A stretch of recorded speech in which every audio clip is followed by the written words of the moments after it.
28 minutos de este jueves soleado en el AMBA. Bueno, a ver, como decíamos al principio, uno de los temas claramente de la semana que va a atravesar el año, tiene que ver con lo político, con el electoral. Vamos a hablar un poco de esto haciendo un análisis o intentando parar un poquito la pelota, pero es inevitable no pensar en todo lo que está pasando en el Congreso, lo que pasó ayer, lo que pasará hoy a partir de las 11 de la mañana en el Senado, lo que viene sucediendo, obviamente, con las votaciones, con leyes de temas muy sensibles, con los vetos presidenciales, con el tratamiento sobre los vetos, que hace el oficialismo, la oposición, bueno, todo ese entramado. Está de fondo, obviamente, el cierre de listas y demás. Para hablar un poco de todo esto, vamos a ver si se puede sintetizar. Estamos en comunicación con Santiago Giorgetta, consultor político y director asociado de Proyección Consultores. Santiago, muy buenos días. ¿Qué tal? Buenos días, ¿cómo están? Todo bien, muchas gracias por estos minutos acá en el Mirador. Bueno, a ver, apenas recién tiraba unos títulos de todo lo que habitualmente pasa en esta querida Argentina. Queríamos hablar con vos para preguntarte por el cierre de listas, por los candidatos, qué tipo de campaña vamos a tener. Pero antes de meternos en todo eso, obviamente te quería preguntar cuál es tu visión de lo que está pasando en el Congreso. Por ahí no tanto por los proyectos, pero sí en el movimiento de qué puede o no vetar el gobierno, que en otros momentos sí fue exitoso y en este parece que le cuesta. Sí, a ver, le cuesta, pero por lo que vimos ayer pareciera ser que el tema de discapacidad era un tema que al gobierno le hacía mucho daño en términos de opinión pública, que más allá de que perdió la votación de forma contundente, después pudo revertirlo con acuerdos con gobernadores que hoy son afines al gobierno para que no prospere, para que no se le caiga el veto respecto al aumento de las jubilaciones, ¿no? Un aumento de 30.000 pesos con suerte. Entonces, en ese sentido, el gobierno sigue manteniendo el poder de veto, sobre todo en lo que ellos entienden que le afecta estrictamente a la caja, que es lo que le pidió el Fondo Monetario Internacional, ¿no? Porque para que tengamos una idea, la representación del presupuesto en relación a lo que era discapacidad era el 0,03, o sea, muy, muy bajito, y lo que representaba el aumento de los jubilados era el 0,8%. Y también es muy bajito, ¿no? Sobre todo pensando en los sectores más sensibles, débiles de la sociedad. En ese sentido, el gobierno sigue teniendo ese poder de veto para poder, no de veto, sino de brindar los vetos que entienden que le pueden generar algún problema, como te decía, no con el superávit fiscal, no con las cuentas del país, sino con el Fondo Monetario Internacional, que exclusivamente le pidió que no aumente a los jubilados. Entonces, en ese sentido, el gobierno, si querés, en esta debilidad, se encuentra sólido, si querés. No tiene riesgos reales a esos problemas. Fíjate que hubo diputados que se mostraron a favor del aumento a los jubilados y en el día de ayer o se abstuvieron o votaron a favor del veto. Total, sí, totalmente. La abstención tenía ese rol. Es como el Tero, ¿viste? Que grita en un lado, pero los huevos lo pone del otro lado. Sí, total, levantar la mano, o sea, el hecho concreto de votar o no algo y la diferencia Y con el discurso. Si no se hubieran abstenido esos diputados, se hubiera caído el veto. Y la ley hubiera sido aprobada y los jubilados por lo menos podrían haber comprado 2 kilos de milanesa o 3 kilos de carne. Claro, totalmente. Sí. No es sustancial la diferencia, pero es la diferencia y ahí está, me parece, el punto de lo que hace el Congreso, ¿no? con ese tema. Santiago, antes de meternos una más te quería hacer sobre estos temas, antes de analizar un poco el cierre de listas y ya estrictamente electoral. ¿Cómo, salvo Libra, que fue en el verano, cómo crees que... Porque después el gobierno parecía que se había ubicado otra vez en el centro, controlando de alguna manera la agenda, sobre todo con algunos temas económicos, la salida parcial del cepo, que el gobierno lo construyó claramente como un éxito, sobre todo porque no se le disparó. No tuvo efecto. Claro, y la baja de la inflación, que ahora hay un interrogante, que es lo que va a pasar en agosto, pero sí la bajó concretamente la inflación. Estaba cómodo en ese lugar y ahora parece que está que no se sabe dónde está, que no controla esa agenda. ¿Cómo No, crees? no, claramente Sí, sí, el gobierno no tiene control de la agenda. Fíjate que los temas, fíjate la inflación, vos me decís controla la inflación, pero los últimos 3 meses la inflación da en alza, los 3 meses consecutivos. Seguramente este que venga será hasta un poquito más alto todavía. No está registrado o está subregistrado la inflación en relación al valor de los servicios de las tarifas. Estamos teniendo boletas de luz de entre 120, 150, 200.000 pesos. Digo, eso no está reflejado en el impacto de lo que es el número de inflación final. Pero todas esas problemáticas le trae al gobierno no poder mostrar o sea, no poder correr la agenda con algún logro de gestión o con algún éxito económico. El gobierno corre la agenda con lo que puede y con lo que tiene a mano. Fíjate con qué quisieron correr la agenda, que fue con la película de Francella. sí. Digo, me parece en esa instancia hoy se encuentra el gobierno. Pero ¿por qué pierde el gobierno la agenda? Porque la oposición del otro lado la marca, ¿no? La pierde contra la realidad. Digo, eso es lo más dificultoso que tiene el gobierno, que es enfrentar la realidad.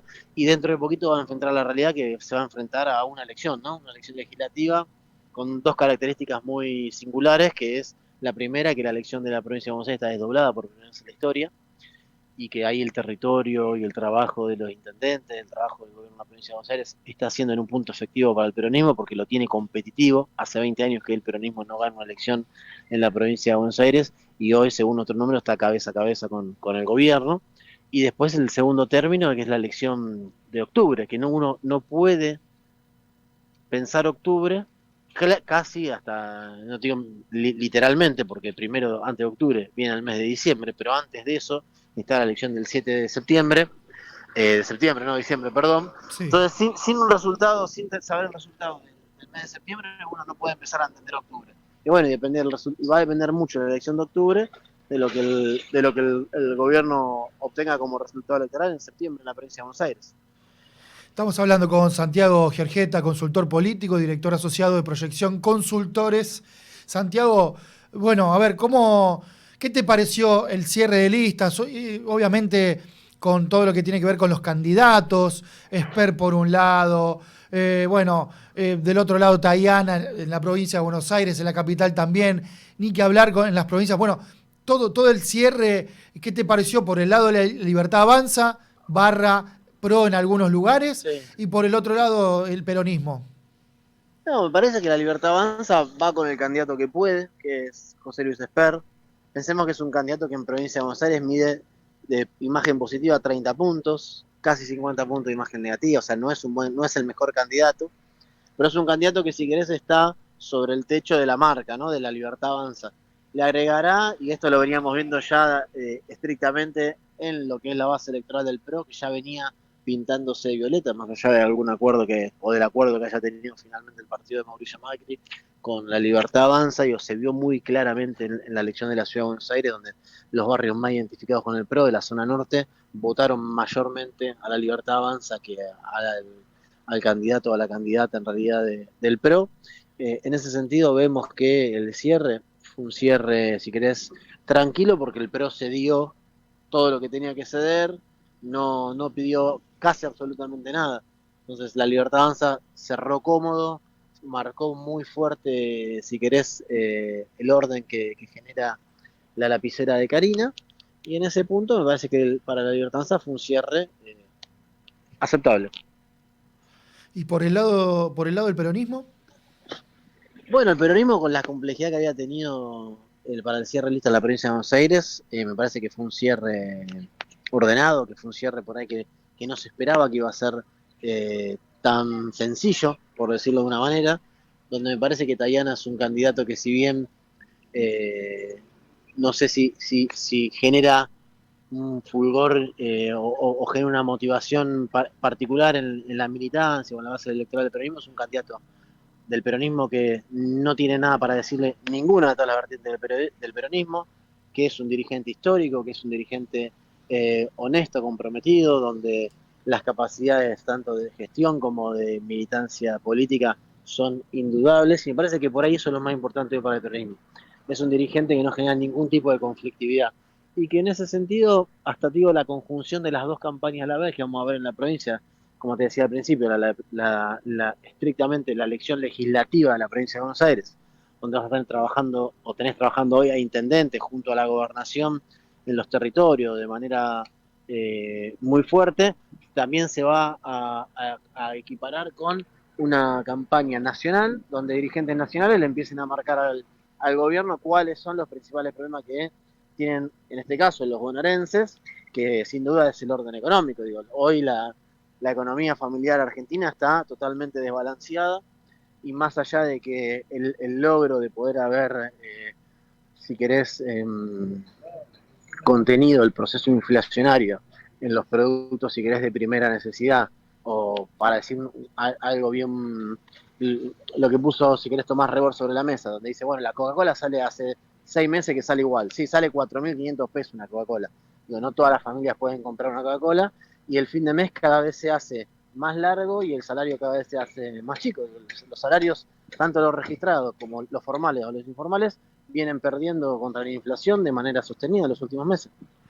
Ahora, como una más de la oposición, o por lo menos la oposición del peronismo, ¿no suena un poco a poco, con todo lo que está pasando en el país, que uno de los principales activos de ese cierre, de ese sector Sí. importante para la política argentina, sea la unidad? ¿No es un poco que el único valor, por ahí hasta ahora que se mostró, ¿no? Hasta ahora, obviamente.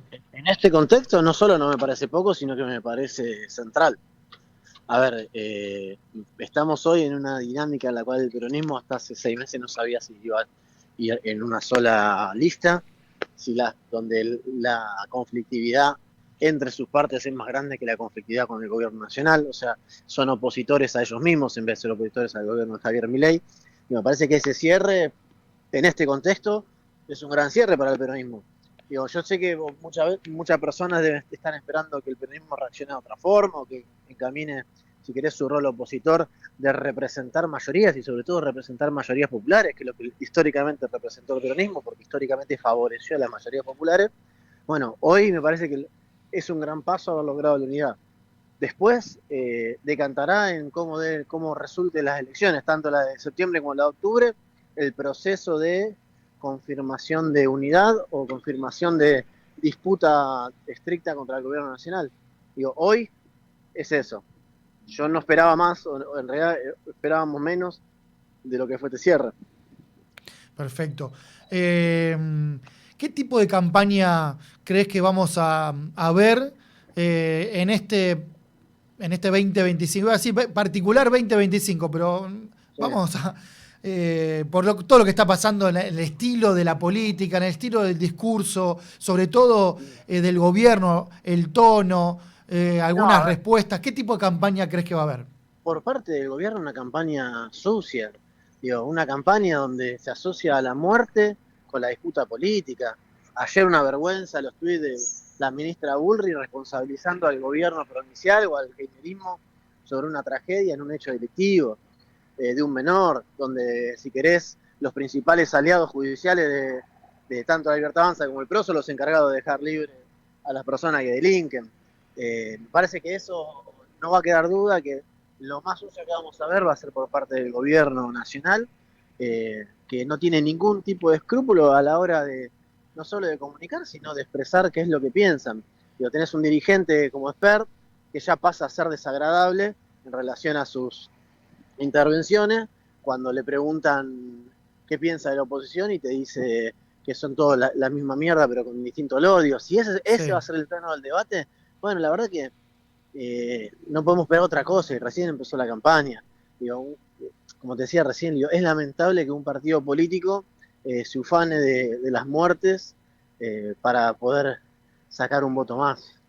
Y por el lado de la oposición del peronismo, ¿qué tipo de campaña se espera? Sobre todo teniendo en cuenta ese diagnóstico que estás haciendo del gobierno y la campaña que puede llegar a tener. Mira, me parece que Tayana, a contraposición de eso, a contraposición de Spert, tiene mucho para dar en relación a una polarización, ¿no? A marcar cuáles son los polos opuestos. Sí, no espero una gran campaña del peronismo. Fíjate que está haciendo una campaña de baja intensidad, donde lo que hoy prima, que también es lo que algo tenemos medido, la principal motivación del voto en la provincia de Buenos Aires es que no gane el oficialismo, que no gane Javier Milei, oficialismo nacional.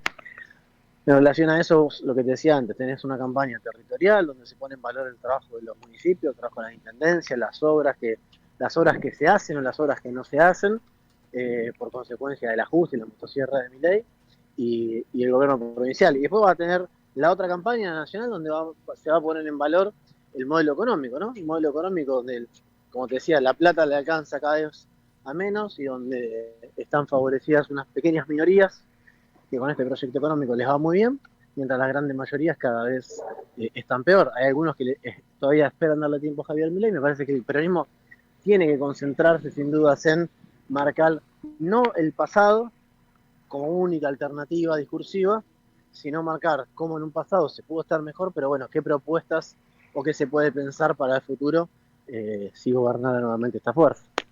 Santiago, la última, ¿qué espacio hay para una tercera opción? Está el armado de Provincias Unidas, algunos gobernadores importantes, Córdoba, Chubut, Santa Fe, bueno, algunos más, con algunos problemas en el armado, Schiaretti también dando vueltas. ¿Qué espacio hay para una opción así? No hay espacio para tercera vía. Este no es un país para tercera vía. No vemos un ya están teniendo problemas en capital y en provincia, ¿no? Para armarlo. Yo creo que para conseguir un discurso también. Más potencia comunicacional el lanzamiento que la potencia que después tengan las urnas, y sobre todo por lo que vos decís, por los problemas que tienen para después llegar a distintos acuerdos. Vos querés armar una tercera vía con fuerza, pero no puedes ponerte de acuerdo entre las partes. Ya eso te marca todo. Se espera entonces por ahí, más allá de los resultados, un congreso con la lógica de la polarización, ¿no? De la grieta, por llamarlo de algún modo. Es que esta elección no va a cambiar la configuración que tiene el gobierno respecto al poder de fuego en el Congreso. Ni para el gobierno ni para la oposición. Bueno, obviamente veremos qué sucede. Santiago, muchas gracias por estos minutos acá, por esta charla con el Mirador. Un abrazo grande y bueno, más adelante estaremos otra vez en comunicación. Un gran abrazo, hasta luego. Pasaba el consultor político, director asociado de Proyección Consultores.